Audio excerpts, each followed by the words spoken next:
Kabajamtoota daawwattoota keenya biyya keessaa biyya alaa kan jirtan kun televezyiina mana kiristaanaa amantaa Ortodoksii Tawaahidoo irraa afaan Oromootiin yookiin afaan Oromiffaatiin kan isinii darbu sagantaa barumsa amantaati.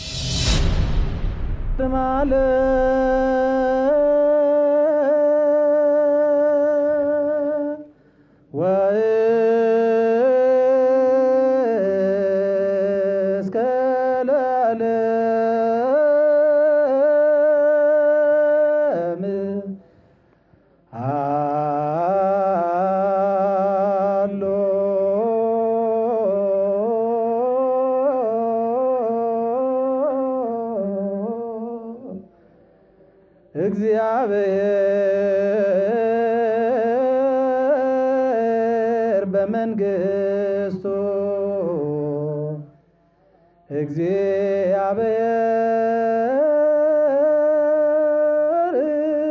እግዚአብሔር በትስልስቱ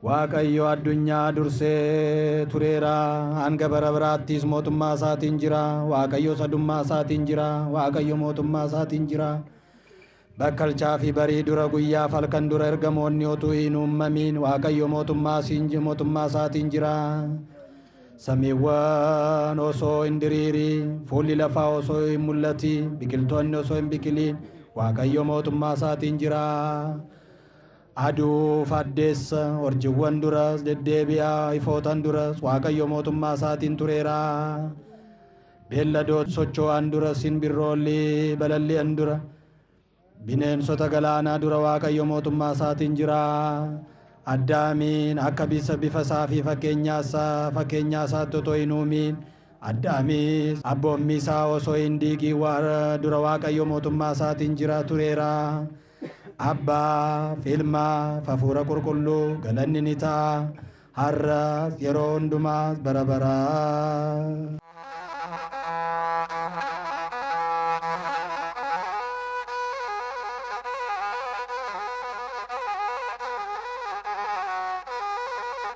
Kabajamtoota daawwattoota keenya maatiiwwan Kiristoos biyya keessaaf biyya alaa kan jirtan hundumni keessanuu dursa guyyaa har'aatiin kan nu ga'e gooftaan gooftotaa mootiin moototaa Yesuus Kiristoos arjummaan isaa jaalalli isaa nu duukaa ta'u jechaa sagantaa keenya har'aa sin beeksisna. Sagantaan keenya har'aa akkuma seeraaf sirna mana kiristaanaa Ortodoksii Tawaahidootti guyyaan kun torbee torbaffaati. Soomni guddaan eegga jalqabame. Kun immoo Niqoodimoos jedhee moggaafameera. Niqoodimoos kan jedhuun barumsi nuu laatama. Barumsa kan nuu laatan barsiisaa Maggaabees Baat Yohaannis Tashoomaati nu hordofaa.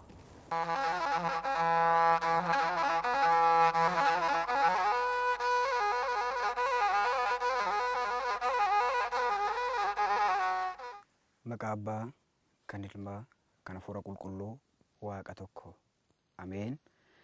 Isa sodaachisaaf isa naasisaa teessoo Waaqayyo fuuldura dhaabattanii Waaqayyo gooftaan kennaa isinii kenneef uummataaf kan kadhattan abboota koo luboota akkasuma tajaajila hafuuraatiif yeroo hunda kan ariifattan obboloota koo daaqonoota akkasuma shakkii fi dogoggora kan hin qabne amantaa Ortodoksii Tawaahidoo keessa jiraattanii gad of qaqqabuudhaan mana kiristaanaa qulqulleettii kan tajaajiltaniif humna keessaniin qabeenya keessaniin kan gargaartan obboloota koo maatii Kiristoos hundumti keessan kiristaanonni akkasuma yeroo kanatti sagalee kan mana keessan teessanii jecha Waaqayyoo kana dhagaa kan jirtan hundumti keessaniyyuu nagaan Waaqayyoo isiniif haa ta'u akkam jirtu. Ameen. Waaqayyo gooftaan keenya akka gaarummaa isaa akka dhiifama isaatti bakka jirrutti nu tiksee nu sooree guyyaa kanaan kan nu gahe Waaqni abbootii keenyaa maqaan isaa kan galatame nuuf haa ta'u.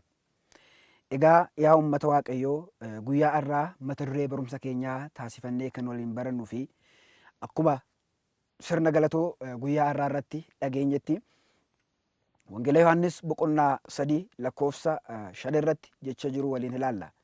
Innis namni lammaffaa bishaanii fi hafuura qulqulluurraa hin dhalanne yoo ta'e mootummaa waaqayyoo arguu hin danda'u jedha. Namni lammaffaa bishaanii fi hafuura qulqulluurraa hin dhalanne yoo ta'e namni lammaffaa bishaanii fi hafuura qulqulluurraa hin dhalanne yoo ta'e mootummaa waaqayyoo dhaaluu hin danda'u jedha. Egaa waaqayyo gooftaan bara kakuu moofaa keessa abboota raajota kaasee bara kakuu haaraa keessa immoo abboota duuka buutota kaasee ummata isaa barsiisaa kan ture gidduu keenyatti argamee bakka jirrutti laphee keenya nuuf banee jecha isaa akka barannu akka gara isaatti deebinu akka daandii isaa beeknu akka nu taasisu eeyyama isaaf jaalala isaa nuuf haa ta'u. Egaa namni bishaanii fi hafuura qulqulluurraa hin dhalanne yoo ta'e mootummaa waaqayyoo dhaaluu hin danda'u jedha. Wangeela Yohaannis boqonnaa 3:5 jecha jiru jechuudha. Kanaaf egaa lammata dhalachuu jechuun maali? Bishaaniif hafuura qulqulluudhaan dhalachuun maaliif barbaachise? Eenyudhaaf jechi kun dubbatame isa jedhu barumsa keenya keessatti ilaallaa jechuudha. Keessumattiyyuu barumsi kun yookiin jechi gooftaan keenya Iyyasuus Kiristoos dubbate kun ergaawwan hedduu kan of keessatti qabatu. Keessumattiyyuu bu'uura jireenya ilma namaa yookiin du'aa ka'umsaan booda jireenya ilma namaatiif bu'uura kan ta'edha jechuudha. Kanaaf egaa namni lammaffaa bishaanii fi hafuura qulqulluurraa yoo hin dhalanne mootummaa waaqayyoo arguu hin danda'u. Dhaaluu miti arguuyyuu hin danda'u jedhee yeroo lafa nuuf godhu ni agarraa jechuudha. Egaa jechi kun kan dubbatameefi Niqoodimoos nama jedhu mootii warra Hayuudotaa geggeessaa warra Hayuudotaa kan ta'eef jechuudha. Niqoodimoos beekaa ooritii ture.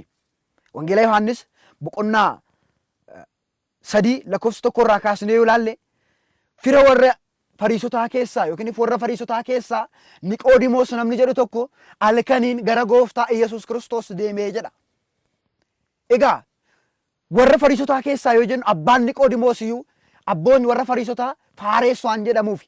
Kanaaf isaan ammoo Fariisota jedhamaniiru jechuudha. Egaa Niqoodimoos gara gooftaa Iyyasuus Kiristoos halkaniin ni deemee jedha. Guyyaa osoo hin taane halkaniin gara Iyyasuus Kiristoos deemee jechuudha. Niqoodimoos koreewwan bulchitoota warra Yihuudotaa 70 keessaa isa tokkoo fi beekaa kan jedhame warra Yihuudotaa biratti kan ol guddifamee fi beekaa guddaa kan jedhamee beekamudha jechuudha. Niqoodimoos keessumattiyyuu seera ooriitii fixeera jedhee nama beekuu fi Yihuudota yookiin warra Yihuudotaa birattis akkasuma seera ooriitii nama xumure jedhamee beekamudha jechuudha. Haa ta'u malee gooftaan keenya Iyyasuus Kiristoos raajiiwwan hin hojjetu beekee waan argee fi isarraa waa tokko hubachuuf gara gooftaa keenya Iyyasuus Kiristoos halkaniin deemee jedha. Egaa asirratti waa baay'ee nuuf kaasu abbootiin. Keessumattiyyuu Niqoodimoos halkaniin gara gooftaa keenya Iyyasuus Kiristoos deemuun isaa maaliif jennee yoo kaasne si tokkoffaa irratti inni beekaa warra Yihuudotaa waan ta'eef, beekaa ooriitii waan ta'eef, beekaa fakkaatee namoota fuulduratti deddeebi'aa waan tureef namoonni akka isaan argine barbaadetii gara gooftaa keenya Iyyasuus Kiristoos halkaniin deemee jechuudha. Yoo guyyaa deema ta'e namoonni hin argu beekumsa isaa sanaan kabaja isaarraa waan irratuuf kanaaf halkaniin dhokatee gara gooftaa keenya Iyyasuus Kiristoos hin deemee jedha. Inni lammaffaan ammoo namoonni akka isaan argine barbaadeeti. Maaliif yoo jenne warra Yihuudotaa yoo gara Iyyasuus Kiristoos hin deeme isaan jalqabumaayyuu seera mataa isaanii tumatanii waan jiraniif seera mataa isaanii waan qabaniif namoonni barumsa isaa fudhatu barumsa gooftaa keenya Iyyasuus Kiristoos fudhatan miti. Namni gooftaa keenya Iyyasuus Kiristoos wajjin argame warra Yihuudotaa irraa adda waan ba'uufi. Kanaaf egaa Wangeela Yohaannis boqonnaa 9:22 irratti maal jedha? Akka namoonni isa wajjin argaman yookiin namoonni gooftaa keenya Iyyasuus Kiristoos wajjin argaman mukuraaba irraa akka ari'amaniif akka ba'an murteeffamee waan jiruuf. Kanaaf waan ari'amuuf shangoo keessa waan ba'uuf barumsa barsiisurraa waan ari'amuuf hojii isaarraa waan geggeeffamuuf kanarraa akka hin banneef yookiin akka hin hir'anneef inni dhokatee gara Iyyasuus Kiristoos deeme jechuudha. Egaa kana booddeedha gooftaa keenya Iyyasuus Kiristoos duukaa erga gahee booda yookiin erga isa bira gahee booda maal jedheeni? Yaa gooftaa jedheen Waaqayyo isa waliin kan ta'eedhaan ala raajii ati raawwattu kana kan hojjetu eenyudha jedhee gaafate. Egaa asirratti yoo laalle jechi Niqoodimoos keessumaattiyyuu beekaa ooriitii ta'us seerota ooriitii sirriitti beekus yookiin dubbisus haa ta'u malee raajiiwwan hedduu waan dubbise yookiin waan hiikaa isaa beeke hin fakkaatu. Yesuus Kiristoosin maal jedhee akka yaadaa ture jechuudha. Ergamaa yookiin immoo raaja tokkotti akka raaja tokkotti ilaalaa waan tureef jechuudha. Kanaaf maal jedhee Waaqayyo isa waliin kan ta'een ala jedhe. Waaqayyoon isa waliin kan ta'een ala raajii ati hojjettu kana yookiin ajaa'ibaa ati hojjettu kana kan hojjetu eenyudha? Kanaaf ati Waaqayyoo irraa akka ergamtee dhufte nama manaa jedhee dubbate. Yaa uummata Waaqayyoo, dhugumaan dhugaatti Yesuus Kiristoos Waaqayyoo irraa ergamee kan dhufe laata? Dhugumaan dhugaatti beekaan warra oriitii kun kan dubbate jechi isaa dhugaadhaa laata? Isa booddee gooftaan keenya Yesuus Kiristoos maal jedheeni? Amantaan isaa dadhabaa ta'uu isaa yeroo argu, beekumsi isaa gadi bu'aa ta'uu isaa yeroo argu, agam akka beeku hubachiisuudhaaf dandeettii isaa agam akka ta'e Niqoodimoos akka of madaaluuf maal jedhee gaafa itti dubbate gooftaan keenya Yesuus Kiristoos, namni lammaffaa bishaanii fi bishaanirraa yoo hin dhalanne yookiin bishaaniif hafuurarraa yoo hin dhalanne mootummaa Waaqayyoo arguu hin danda'u jedhee itti dubbate. Yeroo kana egaa maal jedhee? Yaa gooftaa jedhee Niqoodimoositti gaafii haaraa ta'e, waan haaraatitti dhufe, waan dhaga'ee hin beekne, waan icciitii isaa hin beeknetti dhufe. Yeroo kana beekumsa isaa of madaale Niqoodimoos. Yaa gooftaa, namni akkamittiin lammata dhalata? Namni akkamittiin lammata gara haadha isaatti deebi'ee dhalata? Namni akkamittiin erga dulloomee booda dhalachuu danda'a? Jedheet gaafii kana gaafate.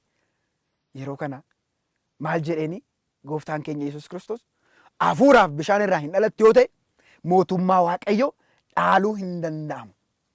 Egaa kanaaf qilleensi garamitti akka bubbisu beekuu ni danda'amaayi, sagalee isaa dhaga'uu dandeessa, garamitti akka bubbisu beekuu dandeessa. Haa ta'u malee jedheen garamitti akka bubbisu yoo beekte iyyuu qilleensicha arguu dandeessaayi. Kanaaf bishaanii fi hafuura irraa hin dhalanne yoo ta'e mootummaa Waaqayyoo dhaaluu hin dandeessu ittiin jedhe. Egaa yaa uummata Waaqayyoo, Niqoodimoos beekaa warra Yihuudootaatti yookiin warra Yihuudaa jedheetti mataa isaa of guddisus beekumsi isaa agam akka ta'e, dandeettiin isaa agam akka ta'e gooftaan keenya Yesuus Kiristoos gaafii inni gaafateen yookiin immoo jecha inni jedheen of madaaluu danda'e jechuudha. Yeroo kana ni na'e. Lammata dhalachuun isaa akkam akka ta'e, akkamiin akka lammata dhalatu yaaduu jalqabe. Egaa aniif isinis yeroo baay'ee lammata dhalachuun keenya akkami jechuu dandeenya? Mana kiristaanaa keenya keessa, mana amantaa Ortodoksii Tawaahidoo Itoophiyaatti dubartoonni guyyaa 80, dhiirri guyyaa 40tti dhalannee lammataa immoo ni dhalanne jechuudha. Ilmi namaa dhaloota lama qaba. Inni tokko isa mul'atu fooniin, foon namaarraa kan dhalatudha. Haadhaaf abbaa isaarraa nama ta'ee jalqabumaayyuu gooftaa Waaqayyoodhaan yeroo dhalatu yookiin yeroo uumamee dhalatu inni kun dhaloota tokkoffaa jedhama. Dhaloota isa duraati. Erga kana dhalatee booddee mooti hafuuraaf bishaan irraa dhalachuu kan danda'u jechuudha. Kanaaf gooftaan keenya Yesuus Kiristoos Niqoodimoos maal jedhe? Bishaan hojii bishaan, foon hojii foonii ni hojjeta. Foon amala foonii qaba. Hafuura irraa dhalachuun keessa immoo amala hafuurummaa si argachiisaa jedhe. Hubachuu qabna yaa uummata Waaqayyo. Bishaan irraa yoo dhalanne, bishaaniif hafuura irraa yoo dhalanne, aniifis maal argachuu akka qabnu, maal argachuu akka dandeenyuu fi foon irraa yeroo dhalanne immoo foon ta'uu keenya beekuu qabnaa jechuudha. Ilma namaa dhaloota fooniitiin abbaa fi haadha isaa irraa yoo dhalatu amala foonummaa qabaa jechuudha. Harkaan qabamuu, ijaan mul'achuu, isa kana ni qaba. Hafuura qulqulluu bishaan irraa yoo dhalatu garuu akkasuma qilleensa isa mul'anne sanaan akkuma waan baay'ee argannu hafuura qulqulluu irraa yeroo dhalannus waa baay'ee argachuu dandeenya uummata Waaqayyoo. Waan baay'ee argachuu dandeenya. Egaa kanaaf egaa keessumatti iyyuu bishaaniif maaliif gooftaan keenya Yesuus Kiristoos namni bishaaniif hafuura irraa hin dhalanne yoo ta'e mootummaa Waaqayyoo arguu hin danda'u jedhee maaliif dubbate? Walitti dhufeenyi bishaaniif hafuura qulqulluu maali jennee kaasuu dandeenya jechuudha. Jalqabumaayyuu jedha guyyaa addunyaan kun uumamte hafuurri qulqulluun bishaan irra ture jedha. Kanaaf jalqabumaayyuu addunyaan kun akka uumamteen hafuurri qulqulluun bishaan irra jira. Kanaaf tokkummaan hafuura qulqulluu bishaanii jalqabumaayyuu ture jechuudha. Kanaaf egaa jalqabumaa bishaan irraa argachuu kan qabnu yookiin immoo bishaaniif hafuura irraa argachuu kan qabnu kennaa hedduun ni jiraa jechuudha. Gooftaan keenya kan lafa nuuf godhe, Waaqayyoon kan lafa nuuf godhe. Kanaaf egaa maal jedhee Phaaphaasiin Anxookiyaa tokkollee Abbaa Saawiroos akkas jedhanii lafa nuuf godhani. Kitaaba amantaa boqonnaa 87 lakkoofsa 16 fuula 276 irratti yoo ilaalle cuuphaadhaan dura hafuurri qulqulluun bishaan irra akka ture barreessee lafa nuuf godhee ture jechuudha. Kanaaf bishaan fi hafuurri qulqulluun jalqabumaayyuu addunyaan kun yeroo uumamu guyyuma jalqaba wajjin akka turan hubachuu qabnaa jechuudha. Hubachuu qabnaa jechuudha. Kanaaf egaa raajichi Hisqeel illee maal jedhe? Bishaan gaariin isinitti facaasa. Isin cubbuu keessan hunda irraa qulqullooftu. Waaqa tolfamaa keessan irraayis isinan waama. Laphee haaraas isiniifan laadhaa. Hafuura haaraas isin keessan jiraachisaa jedheen Waaqayyoon yeroo raajicha Hisqeel irra buleetoo uummata isaa barsiisu ni agarraa jechuudha. Boqonnaa 36 lakkoofsa 25 irratti. Kanaaf cubbuu keenya irraallee qulqullaa'uuf gaabbii gallee dhalannee lammata gara Waaqayyootti deebi'uudhaaf aniif isin bishaaniif hafuura irraa dhalachuun barbaachisaa jechuudha. Kanaaf egaa jalqabumaayyuu hafuura qulqulluudhaan cuuphamuu keenya yookiin immoo hafuuraaf bishaaniin cuuphamuun keenya walitti dhufeenyi hedduu qabaa jechuudha. Kanaaf maal jedhe gooftaan keenya Yesuus Kiristoos? Qilleensi gara barbaadetti qilleensaa. Achuma boqonnaa 3 lakkoofsa 8 irratti yoo ilaalle qilleensi gara barbaadetti ni socho'a. Kanaaf egaa qilleensa ijaan arguu hin dandeessu. Mukkeen inni raasuun, hojii inni hojjetuun qilleensa arguun ni danda'ama. Isaan ala garuu qilleensa arguun hin danda'amu. Harkaan qabachuun hin danda'amu. Hojii isaa arguu dandeenya. Garamitti akka bubbeessu mukkeen yeroo raasu arguu dandeenya. Kanaan ala garuu waa tokko arguu hin dandeenyu. Yoo seeraan itti fayyadamnes akkasuma qilleensi bu'aa hedduu qabaa jechuudha. Kanaaf egaa gooftaan keenya Yesuus Kiristoos qilleensi gara barbaadetti bubbisa. Yeroo jedheetoo Niqoodimoos hin barsiisu ni agarra. Egaa hafuurri qulqulluuf qilleensi walitti dhufeenyi isaanii maali? Yookiin immoo maaliif fakkeenya kanaan fakkeesseeti? Yeroo baay'ee gooftaan keenya Yesuus Kiristoos yeroo uummata isaa barsiisu lafa kanarra deddeebi'ee yeroo barsiisaa turetti keessumattiyyuu fakkeenyaani jechuudha. Fakkeenyaan barsiisaa ture. Isa keessaa Niqoodimoosis beekumsi isaa gadi bu'uu isaa yeroo argu akkasumaan beekaa oriitii ta'ee mul'achuu isaa yeroo argu gooftaan keenya Yesuus Kiristoos maal godhe? Qilleensaaf fakkeessee barsiisuu jalqabe jechuudha. Jalqabe egaa qilleensi tokkoffaa irratti qilleensi maal qaba? Sagalee qaba. Sagalee qaba. Qilleensi sagalee qaba. Kanaaf egaa achuma irratti maal jedhee dubbate? Yohaannis boqonnaa 3 lakkoofsa 8 irratti sagalee isaa ni dhageessaa jedhee yeroo Niqoodimoositti dubbatu ni agarraa jechuudha. Yeroo Niqoodimoositti dubbatu ni agarraa jechuudha. Kanaaf hafuurri qulqulluun illee hin mul'atu garuu icciitii baay'ee ibsuu danda'a. Afaan baay'ee ibsuu danda'a. Kanaaf egaa keessumattiyyuu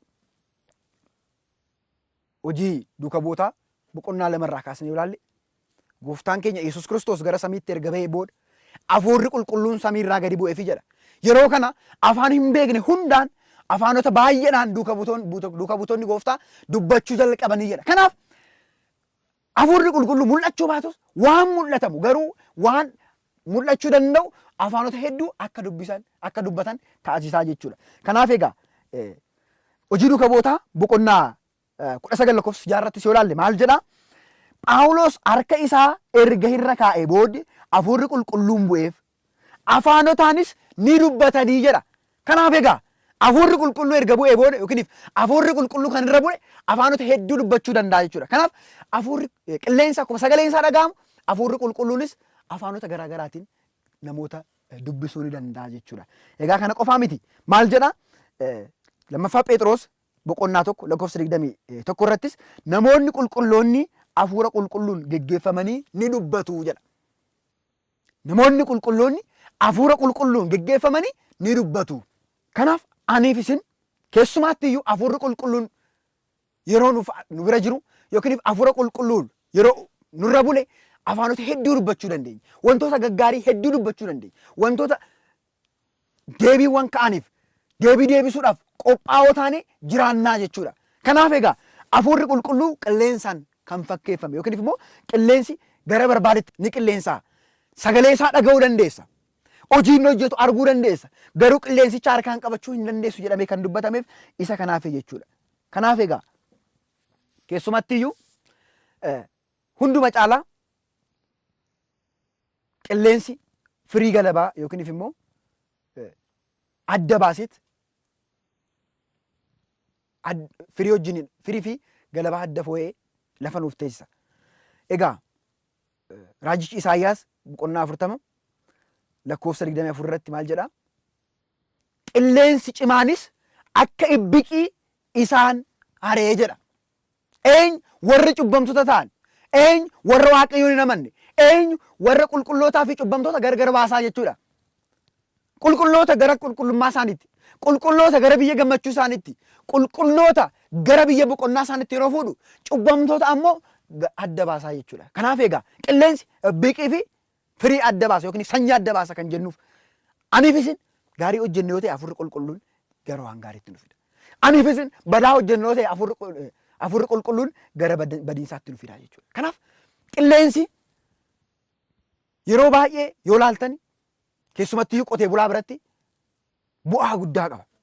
Bu'aa guddaa qaba. Hafuurri qulqulluun akkasuma hojiiwwan hedduu hojjetaa jechuudha.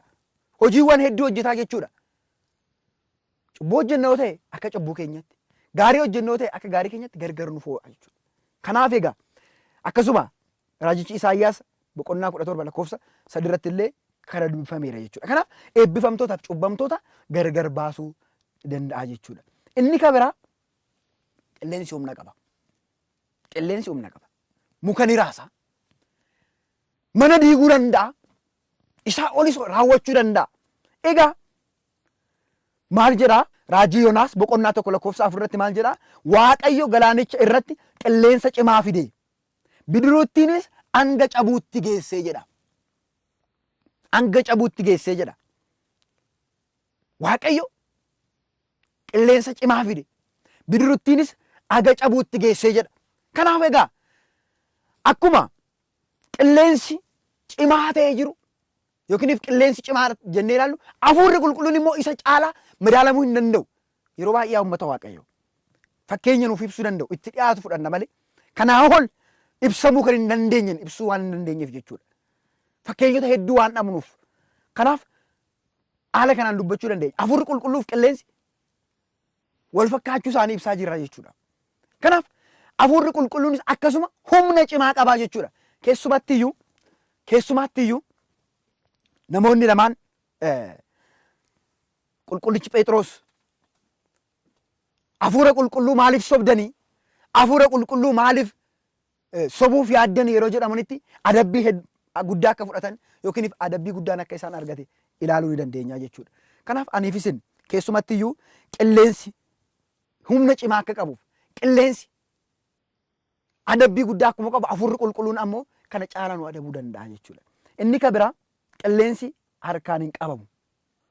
Qilleensi harkaan hin qabamu. Yeroo baay'ee qilleensa harkaan qabuu hin dandeenyu jennee deddeebinee dubbanneerra jechuudha. Fakkeenya boqonnaa 30 lakkoofsa 4 irratti maal jedhaa? Qilleensa kan harkaan qabe eenyu jedhee dubbate. Hafuurri qulqulluunis akkasuma harkaan qabuu hin dandeenyu. Aniif isin yeroo baay'ee hojii hafuura qulqulluu arguu dandeenya. Hojii hafuura qulqulluu hubachuu dandeenya. Haa ta'u malee harkaan qabuu hin dandeenyu jechuudha. Hafuurri qulqulluu yeroo baay'ee hojiiwwan qulqullummaa yeroo hojjennu hafuura qulqulluun akka ta'e beekuu qabnaa jechuudha. Kanaaf egaa Niqoodimoos yoo cuuphama ta'e kennaawwan mul'achuu danda'an hafuura qulqulluu ijaan hin mul'anne kennaawwan mul'achuu danda'an argachuu akka danda'u gooftaan keenya Yesuus Kiristoos yeroo isa barsiisu maal jedheeni qilleensaan fakkeesseef jechuudha. Qilleensi akkuma ijaan odoo mul'atiin wantoota hedduu nuuf hojjechuu danda'u hafuurri qulqulluutti yoo amanee fudhate yoo waaqummaa Yesuus Kiristoosin amane yoo cuuphame yeroo kana innis cuuphaadhaan isa mul'atuun cuuphamee isa mul'atuun yookiin immoo yeroo cuuphamu yeroo mul'atallee hafuura qulqulluu isa mul'anneen garuu kennaawwan hedduu mul'achuu danda'an argachuu danda'a jechuudha. Argachuu danda'a jechuudha. Kanaaf egaa aniif isinis lammata dhalannee keessumattiyyuu manni kiristaanaa keenya 40 fi 80tti mucummaa nuuf laattu irraa kaanee lammata dhalachuu keenya hubannee mana keenya keessatti bakka jirru hundatti waa'ee Waaqayyoo beeknee arjummaa Waaqayyoo hubannee yeroo cubbuu hojjennetti lammataa gaabbiidhaan dhalannee qulqulloofnee gara isaatti akka dhiyaannu fi isa wajjin akka jiraannu eeyyama isaaf jaalala isaa nuuf haa ta'u.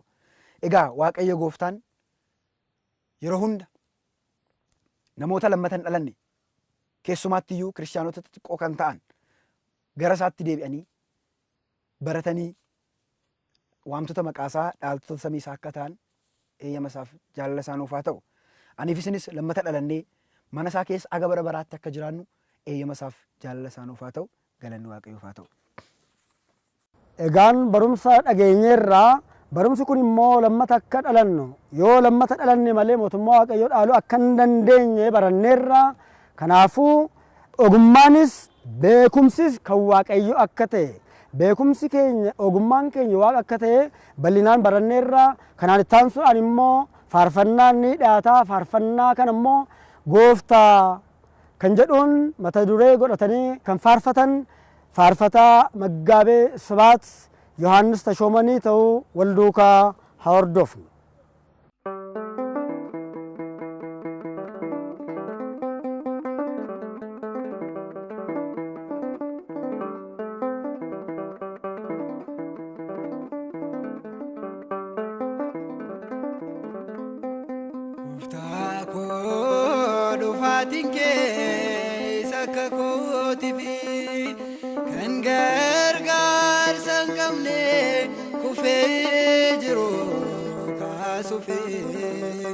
Ya ilma Daawit na birandar bini lape ko madaif koricha naaf kenni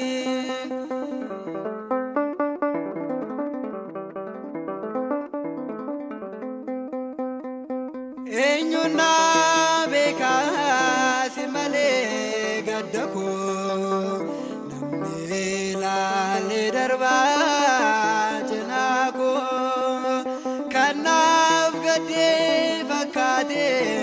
arrabasatini garasan garone gammada inni Gooftaa koo dhufaatiin kee eessakka kootifi kan gargaarsa hin qabne kufee jiru kaasufi yaa ilma Daawit na birandar lape ko madaif koricha naaf kenni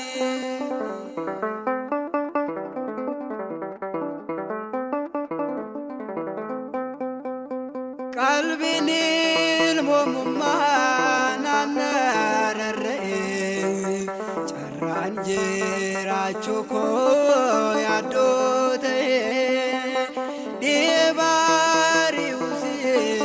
kan koo mani dhufa guyyaan koo abdiin kutaadhani Gooftaa koo dhufaatiin kee eessakka kootifi kan gargaarsa hin qabne kufee jiru kaasufi yaa ilma Daawit na birandar lape ko madaif koricha naaf kenni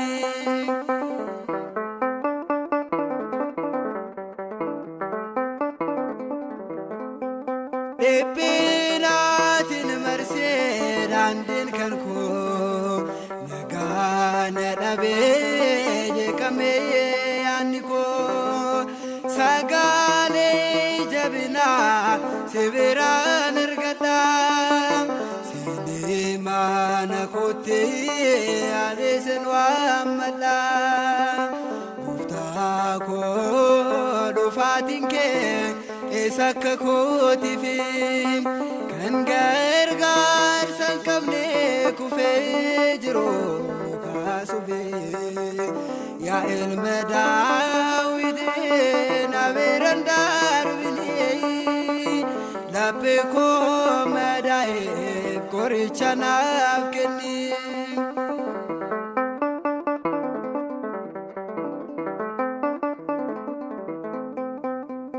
gaafinaan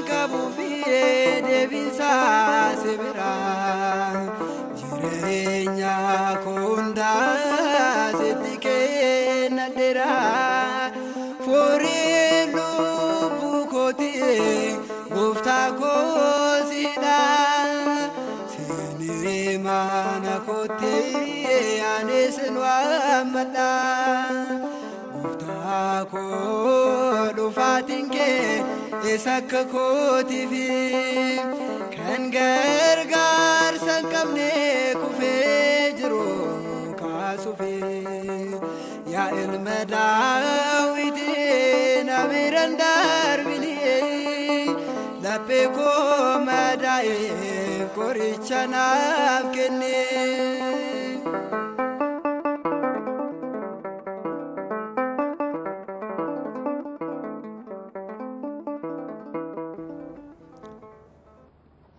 kabaja